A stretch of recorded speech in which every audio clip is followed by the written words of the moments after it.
Hello दोस्तों, आपका बहुत बहुत स्वागत है आपके अपने यूट्यूब चैनल फाइनेंशियल एडवाइज़र में। आज की वीडियो में हम स्टॉक मार्केट के बारे में बात करने वाले हैं। जैसा कि आपने थंबनेल में पढ़ा है, जो लोग स्टॉक मार्केट में नए हैं उनके लिए ये वीडियो बहुत ही खास होने वाली है। अगर आप लोग पहली बार इस चैनल पर आए हैं तो प्लीज़ चैनल को सब्सक्राइब कर लें और बेल आइकन को दबा लें, जिससे नई वीडियो की नोटिफिकेशन आपको सबसे पहले मिल जाए। तो चलिए आज की वीडियो स्टार्ट करते हैं।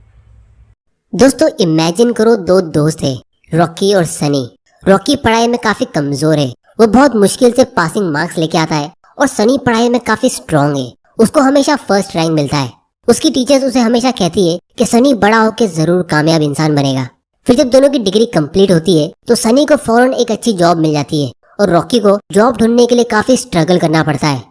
लेकिन जब ये दोनों 10 साल बाद अपने कॉलेज की रीयूनियन पार्टी में मिलते हैं तो रॉकी एक बहुत ही महंगी कार में आता है और वो काफी अमीर हो चुका होता है, और सनी टैक्सी में आता है और वो इतना अमीर भी नहीं होता है। तो सारे कॉलेज के फ्रेंड्स ये सीन देख के काफी चौंक जाते हैं कि जो बच्चा पढ़ाई में टॉप आता था वो फाइनेंशियली स्ट्रगल करता हुआ नजर आ रहा है, और जो बच्चा पढ़ाई में बुद्धू था वो इतना अमीर कैसे हो गया। तो जब सारे फ्रेंड्स उनसे बात करते और उनसे पूछते कि वो आजकल क्या कर रहे हैं, तो सनी कहता है कि वो एक मल्टीनेशनल कंपनी में एक जॉब करता है और उसकी कंपनी का वर्क कल्चर काफी अच्छा है। उसे मेडिकल इंश्योरेंस, कंपनी ट्रांसपोर्ट और दूसरी बहुत सारी फैसिलिटीज मिलती है। और जब लोग रॉकी से पूछते हैं कि वो आजकल क्या कर रहा है तो वो बस इतना ही कहता है कि वो काफी सारे बिजनेस का और सनी की कंपनी का भी एक इन्वेस्टर है। तो इन 10 साल में इन दोनों ने क्या किया इसको हम आगे वीडियो में समझेंगे, लेकिन उसको समझने के लिए दोस्तों आप लोग मुझे एक बात सच सच बताओ, हम मेजोरिटी मिडिल क्लास फैमिलीज में बच्चों को क्या सिखाया जाता है कि बेटा डिग्री ले लो, मेहनत करके जॉब करो और जितना मिल जाए उसमें खुश रहो, क्योंकि ज्यादा पैसा मतलब ज्यादा प्रॉब्लम्स। अगर आपके पास एक अच्छी डिग्री है, एक सेफ जॉब है तो वो सबसे बेस्ट है। और स्टॉक मार्केट में पैसा इन्वेस्ट करना सबसे रिस्की होता है, क्योंकि इन्वेस्टिंग सिर्फ अमीर लोगों के लिए होती है जिनके पास बहुत सारे पैसे होते हैं। मिडिल क्लास लोग तो बस सेव ही कर सकते हैं, और आपको तब तक काम करना होगा जब तक आपका बेटा बड़ा ना हो जाए और वो जिम्मेदारी ले ले पैसे कमाने की, तभी आपको आराम मिलेगा और आप चैन से बाकी की जिंदगी काट सकोगे। और दोस्तों बहुत सी फैमिलीज में तो इन्वेस्टिंग और स्टॉक मार्केट को लेकर कभी बात ही नहीं होती है। हम सिर्फ देखते हैं कि कैसे हमारे डैडी ने या उनके डैडी ने बूढ़े होने तक काम किया और घर को चलाया। तो ज्यादा काम करना एक बहुत ही गर्व वाली बात होती है कि देखो आपके डैड की इतनी ज्यादा उम्र होने के बाद भी वो ऑफिस जाते हैं, और हम बचपन से देखते हैं कि कैसे हमारे डैडी बीमार होके भी काम पर जाते थे। बारिश के मौसम में तेज बारिश से लड़कर भी वो काम पर जाते थे, क्योंकि अगर ऑफिस नहीं जाएंगे तो सैलरी कैसे मिलेगी और घर कैसे चलेगा। तो कभी कभी आपने भी सोचा होगा कि काश हमारे पास किसी तरह से इतने पैसे आ जाए कि हम रिलैक्स होके अपनी पूरी लाइफ टाइम उसे स्पेंड करें और हमें कभी पैसों की चिंता करनी ही ना पड़े, या फिर हमें घर बैठे बैठे कोई काम नहीं करने की एक रेगुलर इनकम मिल जाए और हमारे बैंक अकाउंट में ऑटोमेटिकली हमारी इनकम डिपॉजिट हो जाए। अब दोस्तों जितनी अच्छी बात ये सुनने में लगती है, मेजोरिटी लोगों को ये उतना ही नामुमकिन लगता है। कुछ लोगों के तो दिमाग में ये ख्याल आएगा ही नहीं कि ऐसा कैसे हो सकता है, बिना काम किए हम सैलरी अर्न कैसे कर सकते हैं। लेकिन दोस्तों सच ये है कि फाइनेंशियल फ्रीडम का ड्रीम हमारी लाइफ में काफी इजीली पॉसिबल है, क्योंकि दुनिया में दो टाइप के लोग होते हैं। एक वो जो जॉब्स देते हैं यानी बिजनेसमैन और इन्वेस्टर्स, और दूसरे वो जो जॉब्स लेते हैं यानी एम्प्लॉयज और लेबर्स। तो जब आप दूसरी कैटेगरी में रहते हो तो आपको ज्यादा इनकम तभी मिलेगी जब आप ज्यादा मेहनत करते हो, लेकिन जब आप पहली कैटेगरी में रहते हो तो आपको ज्यादा इनकम तब मिलेगी जब आपके एम्प्लॉयज ज्यादा मेहनत करते हैं। जैसे इमेजिन करो आपका एक पुराना कॉलेज फ्रेंड है रमेश, जो एक फास्ट फूड का बिजनेस रन करता है। उसके स्टोर का नाम है पैराडाइज पिज्जा, और वो आपसे कहता है कि उसे एक्स्ट्रा फंड्स की जरूरत है अपने बिजनेस को ग्रो करने के लिए, क्योंकि उसके स्टोर में हमेशा कस्टमर्स की भीड़ होती है और उसके पास कस्टमर्स दूर दूर से आते हैं पिज्जा लेने के लिए। तो वो दूसरे लोकेशंस पे अपने स्टोर्स ओपन करना चाहता है, लेकिन उसके पास उतने पैसे नहीं है। फिर वो आपको अपना पूरा बिजनेस प्लान समझाता है कि वो उसे कैसे ग्रो करेगा, कितने एम्प्लॉयज हायर करेगा और उन्हें कैसे मैनेज करेगा। फिर वो अपना पास्ट परफॉर्मेंस भी शो करता है कि उसने अभी तक कितना प्रॉफिट कमाया और वो डिफिकल्ट सिचुएशन को कैसे हैंडल करेगा। तो आपको ये बिजनेस काफी पसंद आता है और आप कन्विंस हो जाते हो कि ये बिजनेस फ्यूचर में बहुत सक्सेसफुल होगा। लेकिन प्रॉब्लम ये है कि रमेश को 20 लाख रुपीस की जरूरत है और आपके पास उतने पैसे नहीं है, तो आप उसे अगले दिन वापस आने को कहते हैं। फिर जब वो अगले दिन आता है तो आप अपने 3 और फ्रेंड्स को अपने साथ बुलाते हो, और फिर रमेश वही बिजनेस प्लान आप सबको एक्सप्लेन करता है और आपके तीनों फ्रेंड्स भी फौरन कन्विंस हो जाते हैं उसमें इन्वेस्ट करने के लिए। फिर आप चारों मिलके उसमें 5-5 लाख रुपया इन्वेस्ट करते हो, और उसके बदले में आप चारों को उस बिजनेस की 10% ओनरशिप मिल जाती है। मतलब उस बिजनेस के अभी 5 ओनर्स है, एक है रमेश और बाकी आप 4। रमेश के पास 60% ओनरशिप है, क्योंकि वो उस बिजनेस में मेहनत भी करेगा और वो उसे काफी टाइम से रन भी करता आ रहा है। फिर उसके बाद रमेश आपको हर साल ईमेल सेंड करता है जहां वो एकदम डिटेल में आपको एक्सप्लेन करता है कि उसने अभी तक कितना प्रॉफिट कमाया, कहाँ कहाँ खर्चे किए, वो फ्यूचर में और ग्रोथ के लिए क्या प्लान कर रहा है और वो अपने प्रॉफिट का कितना % आपको हर साल पे करेगा। तो ये जो रमेश के बिजनेस में आपने 10% इन्वेस्ट किया, इसको हम कहेंगे कि आपने उसकी कंपनी के 10% शेयर्स खरीदे, क्योंकि आप सभी पार्टनर्स ने मिलके उस कंपनी के प्रॉफिट को शेयर करने के लिए अग्री किया है। और जो ईयरली प्रॉफिट आपको मिलेगा उसे हम डिविडेंड्स कहेंगे, जिसके लिए आपको कुछ करने की जरूरत नहीं होगी, आपको घर बैठे बैठे वो प्रॉफिट मिलेगा, क्योंकि आप उस कंपनी के एक पैसिव इन्वेस्टर हो। अब दोस्तों एक्चुअली में बहुत लोगों के पास रमेश जैसे फ्रेंड्स नहीं होते जो उनके घर का दरवाजा खटखटाए अपने बिजनेस में इन्वेस्ट करने के लिए, और सभी के पास लाखों रुपए की सेविंग्स नहीं होती है।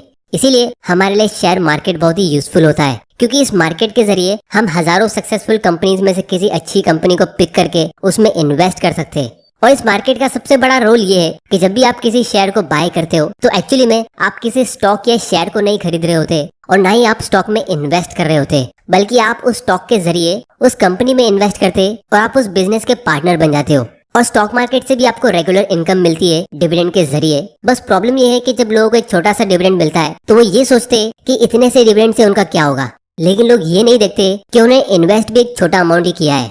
तो एक्चुअली में ये एक एडवांटेज है कि आप एक छोटी कीमत जैसे 500 या 1000 रुपए से भी इन्वेस्टिंग शुरू कर सकते हो और काफी कम एज से स्टार्ट कर सकते हो, और इसके लिए आपको कहीं पे जाने की भी जरूरत नहीं है। ये सारा इन्वेस्टिंग का खेल और बिजनेस को समझने का काम हम घर बैठे बैठे बहुत ही आसानी से कर सकते हैं। लेकिन दोस्तों बहुत लोगों को ये स्टॉक मार्केट और इन्वेस्टिंग काफी कॉम्प्लिकेटेड लग सकता है, क्योंकि अगर आप कोई फाइनेंशियल न्यूज चैनल देखोगे तो वो आपको एक ही स्क्रीन पे इतनी सारी चीजें दिखाएंगे कि आप कंफ्यूज हो जाओगे कि यहाँ पे हो क्या रहा है। या फिर अगर आप कोई YouTube वीडियोस देखोगे तो वो कहेंगे कि आपको कौन सा स्टॉक आज खरीद के कल सेल करना है, फिर कौन सा कल खरीद के उसे परसों सेल करना है। और एक ही स्टॉक के लिए किसी से आपको बाय करने की एडवाइस मिलेगी और किसी और से आपको सेल करने की एडवाइस मिलेगी। तो इसीलिए अगर आप दूसरों की सुनोगे तो आप कभी वेल्थ क्रिएट कर पाओगे नहीं, क्योंकि आपको बिजनेस में कॉन्फिडेंस होना चाहिए उसे लॉन्ग टर्म के लिए होल्ड करने के लिए। तो अब आप सोच रहे होगे कि हमारे पास अच्छी कंपनी का आइडिया और कॉन्फिडेंस आएगा कहाँ से। तो दोस्तों सच ही है कि हम अपने चारों तरफ से अच्छे बिजनेस से घिरे हुए होते हैं। जैसे इमेजिन करो कि आप सुबह सुबह चाय पीते पीते ये सोचते हो कि आप अपने पैसे कहाँ इन्वेस्ट करोगे, और अचानक से आप ये सोचते हो कि यार मैं टाटा टी पीता हूँ और ब्रिटानिया की बिस्किट साथ में खा रहा हूँ और ये चीज तो मैं पिछले काफी सालों से कर रहा हूँ, तो ये कंपनी में इन्वेस्ट करना कैसा होगा, क्योंकि आप इनके डेली कस्टमर हो। और जब आप इनके कस्टमर नहीं रहोगे तो सबसे पहले ये चीज आपको ही पता चलेगी। तो इस सिचुएशन में अगर आप इन कंपनीज पे रिसर्च करते हो तो ये एक अच्छा स्टार्टिंग पॉइंट होता है, क्योंकि आपका फोकस कंपनी के बिजनेस और उसके प्रोडक्ट पे, ना कि स्टॉक के प्राइस पे। अब ऐसा नहीं है कि आपको वही 2 कंपनीज में इन्वेस्ट कर लेना चाहिए, लेकिन अगर आप ऐसी किसी कंपनी में जैसे सुज़लॉन एनर्जी या DHFL के शेयर्स खरीद लेते हो ये सोच के कि इनका शेयर प्राइस ऊपर जा सकता है, तो ये एक टाइप की गैम्बलिंग हो जाती है। क्योंकि शॉर्ट टर्म में स्टॉक का प्राइस रैंडमली फ्लक्चुएट होता है, लेकिन लॉन्ग टर्म में स्टॉक का प्राइस उसके बिजनेस के परफॉर्मेंस को फॉलो करता है। और सच ये है कि बहुत ही कम लोग स्टॉक मार्केट में किसी कंपनी पे फोकस करके उसके शेयर्स बाय करते हैं, जिसका मतलब ये है कि मेजॉरिटी लोग इसमें गैम्बलिंग करते हैं, और इसीलिए 99% मिडिल क्लास लोग इसमें पैसा लूज करते हैं, क्योंकि मेजॉरिटी लोग जॉब्स करते हैं जिनको बिजनेस की इतनी नॉलेज होती नहीं है।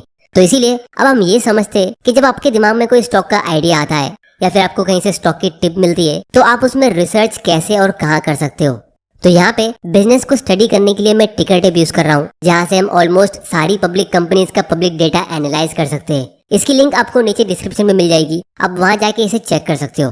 तो एग्जाम्पल के लिए हम एक सिंपल कंपनी की बात करते हैं। ब्रिटानिया इंडस्ट्रीज के बारे में आप सभी लोग जानते होंगे। इनकी बहुत तरह की बिस्किट्स आती है जो बच्चों से लेके बूढ़े तक सब खाते हैं। तो जब भी आप किसी बिजनेस को स्टडी करते हो तो सबसे पहले आपको उसके सेल्स को देखना चाहिए, क्योंकि अगर कंपनी का सेल नहीं होगा तो फ्यूचर में वो कंपनी नहीं होगी। तो यहाँ पे हम फाइनेंशियल्स पे जाके कंपनी के 10 साल पहले का रेवेन्यू चेक करते हैं। अब ये नंबर करोड़ में है, तो आप देख सकते हो 2012 में कंपनी ने 5.5 थाउजेंड करोड़ का सेल किया। फिर नेक्स्ट ईयर इन्होंने 6.2 थाउजेंड करोड़ का बिजनेस किया, फिर उसके बाद 6.9, फिर 8,000, और इसी तरह ये बिजनेस ग्रो होते होते अभी 13,000 करोड़ का हो गया है। तो आपको एक पैटर्न क्लियरली दिख रहा है कि कंपनी का सेल्स कंसिस्टेंटली हर साल इंक्रीज हो रहा है। तो आपको एक कॉमन सेंस लगा के सोचना है कि आपको क्या लगता है अगले कुछ सालों में ये सेल्स इंक्रीज होगा या कम होगा। इस चीज का जवाब आप लोग मुझे नीचे कमेंट करके देना। फिर हम इसका प्रॉफिट मार्जिन चेक करेंगे, क्योंकि सेल्स में से कंपनी को बहुत सारे एक्सपेंसेस माइनस करने होते हैं और जो लास्ट में बच जाता है वही कंपनी का प्रॉफिट होता है, जिससे कंपनी की इंट्रिंसिक वैल्यू ग्रो होती है। तो प्रॉफिट मार्जिन के लिए हम यहाँ पे मार्जिन व्यू सिलेक्ट करेंगे। 10 साल पहले कंपनी का नेट इनकम मार्जिन यानी प्रॉफिट मार्जिन 3.6% का था, यानी कंपनी के हर 100 रुपए के सेल्स के बदले कंपनी को सिर्फ 3.6 रुपीज का प्रॉफिट हो रहा था, जो एक्चुअली में बहुत ही कम है। इसलिए कंपनी ने इस पे फोकस करना शुरू किया और फिर अगले साल इनका प्रॉफिट मार्जिन 4.16% में इंक्रीज हुआ और फिर उसके अगले साल 5.69% में इंक्रीज हुआ और फिर उसके अगले साल 8.5%। मतलब कंपनी का सेल्स तो हर साल इंक्रीज हो ही रहा है और उसके ऊपर हर साल ज्यादा प्रॉफिट भी कमा रही है और इसी तरह हर साल इनका प्रॉफिट मार्जिन इंक्रीज होके ये अभी 13.8% का हो गया है, जो एक बहुत ही अच्छा नंबर है। फिर इसके बाद हम कंपनी का डिविडेंड पे आउट रेशियो देखेंगे, मतलब कंपनी कितना परसेंट शेयर होल्डर्स को डिविडेंड के जरिए देती है और कितना अपने पास रखती है ग्रो होने के लिए। तो यहाँ पे हम देख सकते हैं 2012 में कंपनी ने अपनी आधी अर्निंग्स शेयर होल्डर्स को पे की थी। 8 रुपीज पर शेयर की अर्निंग्स में से इन्होंने 4 रुपीज डिविडेंड में पे किया और फिर इसके बाद कंपनी ने अपना पे आउट रेशियो कंसिस्टेंट रखा 30% के पास, जो एक बहुत ही अच्छा सिग्नल है। इससे हमें क्लियरली दिखता है कि कंपनी अपना बचा हुआ 70% री इन्वेस्ट कर रही थी और अपने बिजनेस को ग्रो कर रही थी। और फिर अच्छा प्रॉफिट कमाने के बाद और अपनी अर्निंग्स को सेव करने के बाद पिछले साल 2021 में इन्होंने एक बड़ा स्पेशल डिविडेंड पे किया। तो इससे आपको एक चीज क्लियरली समझ आ गई होगी कि जो कंपनी जेन्युइनली अपने बिजनेस पे फोकस करती है और अपने शेयर होल्डर की वेल्थ को इंक्रीज करने पे फोकस करती है, तो वो घुमा फिरा के अपना सारा प्रॉफिट्स हम शेयर होल्डर्स को ही देती है। तो जब भी आप किसी स्टॉक के बारे में सुनते हो या आपको किसी स्टॉक में इन्वेस्ट करना है, तो उसके कुछ फाइनेंशियल नंबर्स को आप यहाँ पे आके देख सकते हो कि कंपनी का सेल्स कितना ग्रो हो रहा है और कंपनी प्रॉफिट कमाती भी है या नहीं, कंपनी कोई कर्जे में डूबी तो नहीं है या उनमें कोई रेड फ्लैग्स तो नहीं है, मतलब फ्रॉड्स एक्सेट्रा एक्सेट्रा।